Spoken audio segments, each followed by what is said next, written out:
Hello बेटा जी, कैसे हैं आप सभी। उम्मीद करता हूँ आप सभी बहुत अच्छे होंगे। मैंने आपको लास्ट क्लास जो है सम ऑफ nth टर्म तक कराया था, उससे रिलेटेड मैंने आपको कुछ क्वेश्चंस करने के लिए दिए थे। क्या आप सबने करे थे? जल्दी जल्दी हाँ बोलो। Yes sir. अगर करे थे तो फिर उसमें कुछ डाउट्स भी आए होंगे बेटा आपके।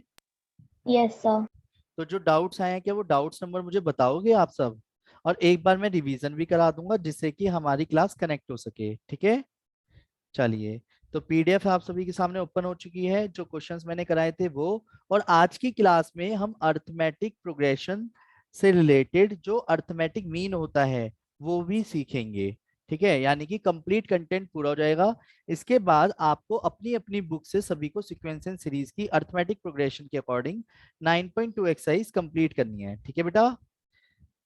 पर सीबीएसई के पॉइंट से चैप्टर नंबर 9 है। चलो, तो जैसा कि सबसे पहले मैं बता देता हूँ हमने क्या क्या सीख लिया था। मैं ओरली बोलूंगा अब, ठीक है। एक्चुअली में क्या होता है, फाइनाइट इनफाइनाइट सीक्वेंसेस, यानी फाइनाइट और इनफाइनाइट से मतलब टर्म्स का एंड भी नहीं होता और कुछ टर्म्स का एंड होता है जिसमें लास्ट टर्म हमें पता होती है। तो क्या होता है कि टर्म्स में अगर कॉमा लगा के दिखाया जाए, मैं हाईलाइट करके दिखा रहा हूँ बेटा, तो नोटिस करते चलना।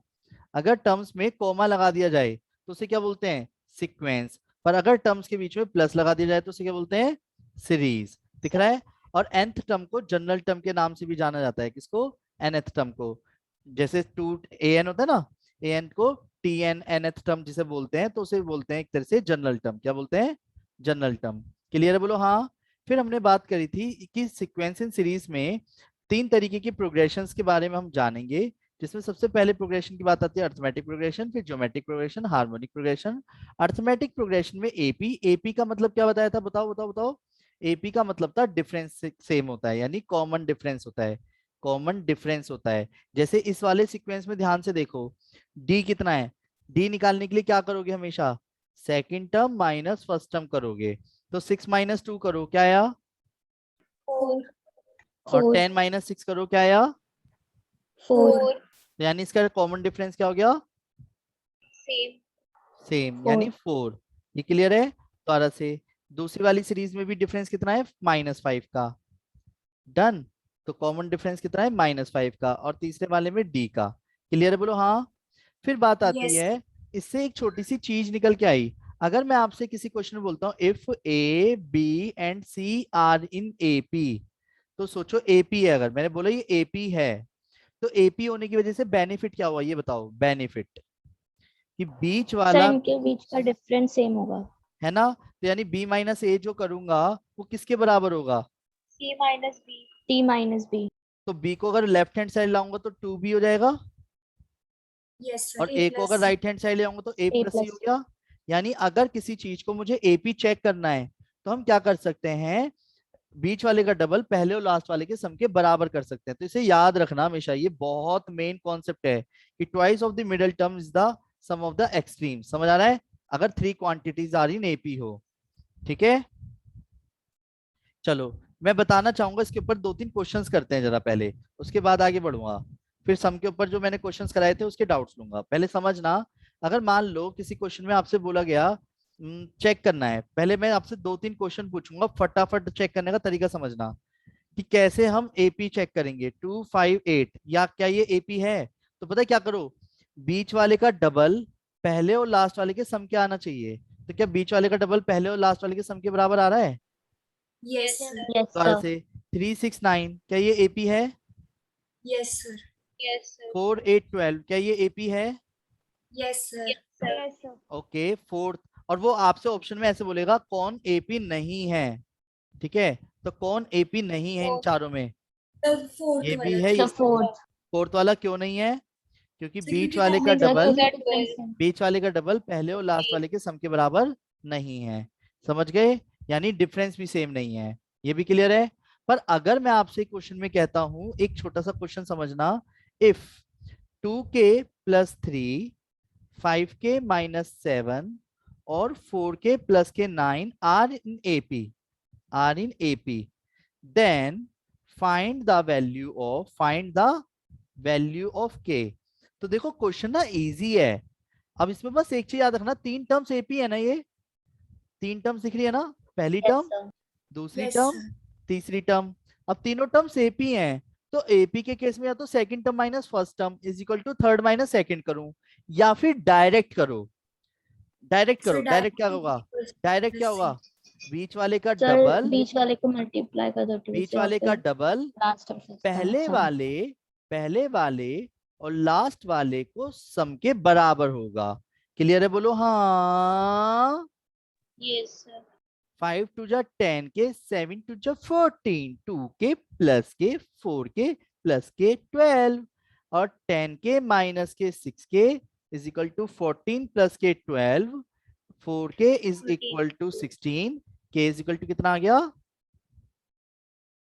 के इज इक्वल टू कितना आ गया? सर प्लस 14 माइनस plus 4 12 तो 14 आया। माइनस 12 होगा ना मैं तो कुछ देख ही 10 नहीं के रहा। 6 4 सही तो है? 4 के इक्वल्स टू 26 आएगा ना 26 ही तो है। ध्यान से देखो, है ना? सही बात है।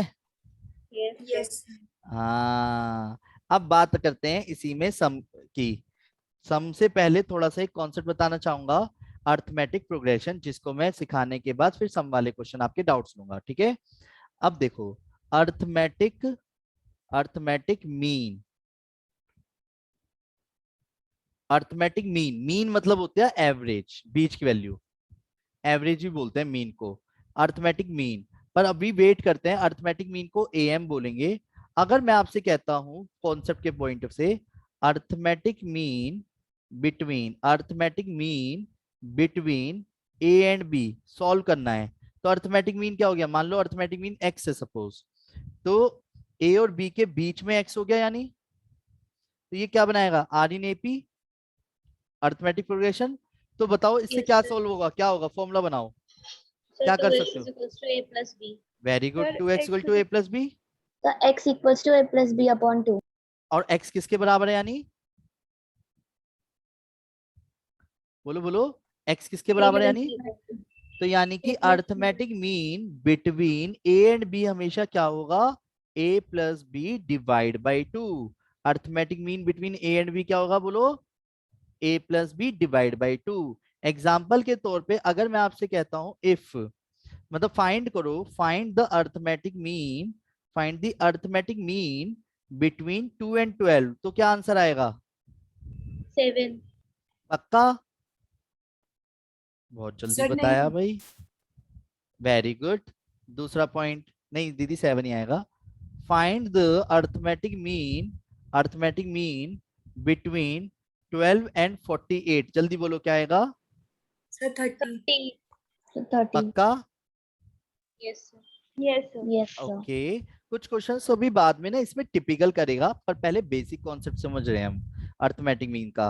अब अर्थमेटिक मीन में वो क्वेश्चन कैसा देगा, दूसरा क्वेश्चन जरा ध्यान समझना, दो क्वेश्चन कराने के बाद दो क्वेश्चन अभी मैं आपको दूंगा। अब मान लो arithmetic mean, if 3 arithmetic means between 2 and 34, find arithmetic means, find arithmetic means. Question clear है? सुनो बताता हूं क्या कहना चाह रहा हूं मैं। 2 एक नंबर है, 34 एक नंबर है, बोलो हाँ। बल्कि yes sir 34 ना लेके 32 ले लेता हूँ, इजी रहेगा ना यार। अब 34 ले लिया तो ले लिया, अब किस बात की लड़ाई, सही बात है। अब वेट, तो 34, अब सिचुएशन ये है, इनके बीच में कितने अर्थमेटिक मीन है? बोलो 3 sir 3 3। अब ये जो 3 अर्थमेटिक मीन है, क्या ये आप जानते हो? no sir सर अब नहीं जानते, तो अब वेट, अब कैसे निकालूं? क्वेश्चन क्लियर है? 3 अर्थमेटिक मीन्स बिटवीन, 3 मतलब 3 नंबर्स हैं जो किसके बीच में लाई कर रहे थे? 2 and 34 34 अब 2 एंड 34 के बीच में। तो मुझे एक चीज बताओ, क्वेश्चन में फर्स्ट टर्म क्या है? 2 2 सर 2 अच्छा, और लास्ट टर्म क्या है? 34 अच्छा, नंबर ऑफ टर्म्स कितनी है? 5 5 ये कैसे बताया आपने? ये तो मैंने नहीं बताया। Sir, 2 or 34 already given or three terms between. Yes, जब भी 3 टर्म्स बीच में बोलेगा तो टोटल टर्म्स कितनी हो जाएंगी? 5. अगर बीच में 5 टर्म्स होती, 5 टर्म्स बीच में होती तो टोटल टर्म्स कितनी हो जाएंगी?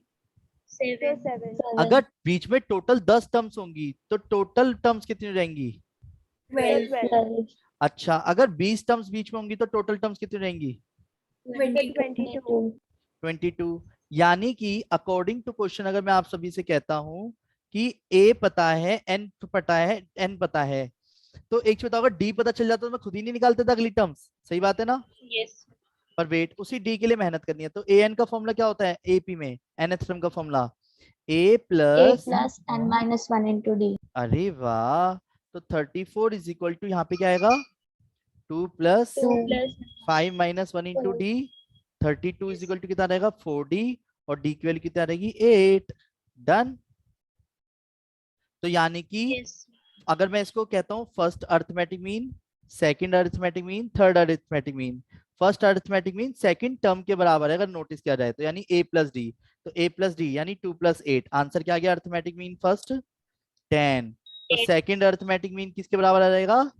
18. 18। और थर्ड अरिथमेटिक मीन किसके बराबर आ जाएगा? 26. आया आया आया, बोलो हाँ Yes, sir. आया, जल्दी बोलो हाँ आया। Yes, sir. Very Sir. Good. हाँ बेटा। सर हम ऐसे नहीं कर सकते कि मिडल वाले का भी हम ना ना निकाल ना पाए, ना मतलब ना ना ना, उसके पीछे रीजन ये है, जैसे कुछ अगर मान लो 4 अरिथमेटिक मीन बीच में होते तो कैसे करते? अगर बीच में 4 अरिथमेटिक मीन है तो गड़बड़ हो जाती ना, इसलिए फॉर्मेशन से समझो। तो मैं आपको कुछ क्वेश्चन दे रहा हूँ, उन्हें करो एक बार ट्राई। ठीक है, ये लीजिए। तो मैंने आपको कुछ क्वेश्चंस देने हैं, ये दिख रहे हैं आपको स्क्रीन पे? 2 क्वेश्चन हाईलाइट करने की जरूरत है। No. ये ना, एक इस वाली बात का आंसर मिल गया होगा दीदी आपको, जो आप अभी क्वेश्चन पूछे थे सर अगर ऐसा हो तो, है ना? जल्दी जल्दी करो, पहला और दूसरा क्वेश्चन करो। स्क्रीन पे जो 2 क्वेश्चन आपको दिख रहे हैं सभी को, सभी इन दोनों क्वेश्चनों को करिए ट्राई। तो जैसा कि बेटा जी अभी मैंने 2 क्वेश्चन आपको दिए थे, दोनों क्वेश्चनों को एक बार फटाफट देख लेते हैं। फर्स्ट टर्म हमारे को पता चल गई 4 अरिथमेटिक मीन बीच में है, और नंबर ऑफ टर्म्स कितनी रहेंगी? 4 बीच में है, 2 लास्ट के, तो टोटल टर्म्स 6 हो गई। तो nth टर्म का फॉर्मूला क्या होता है? a plus N minus 1 into D ना। ए एन की जगह क्या रहेगा? 23, यस और नो? और a की जगह क्या रहेगा? 3 प्लस एन की जगह क्या रहेगा? 6 और माइनस 1 इंटू डी। तो d की वैल्यू 4 आई होगी सॉल्व कर करा के, और d की वैल्यू जो 4 आई है, तो उस 4 को मैं सब में ऐड करता रहूंगा। 3 प्लस 4 7, 7 4 11, 11 और 4 15, 15 और 4 19। डन। yes. और इसमें बीच वाले तरीके से सॉल्व होगा ही नहीं अब, है ना? अब वेट, और अरिथमेटिक मीन बिटवीन 2 वैल्यूज हो तो 4 प्लस 10 डिवाइड बाई 2, तो आंसर क्या आ गया? 7 आया। समझ बोलो हाँ। Yes. अच्छा सुनो, अब एक चीज करते हैं, मैंने आपको जो सम ऑफ वाले क्वेश्चंस थे उनको अब डिस्कस कर लेते हैं। रेडी? सर हाँ बेटा। सर हो गया था बीच वाले तरीके से। हाँ वो तो जीजी फिर जुगाड़ है थोड़ा सा, फिर उसको भी माइनस करके फिर आपने उसको सही एडजस्ट करा होगा। समझ गए? सर 7, 11 और 15 आ रहे थे बीच में। हाँ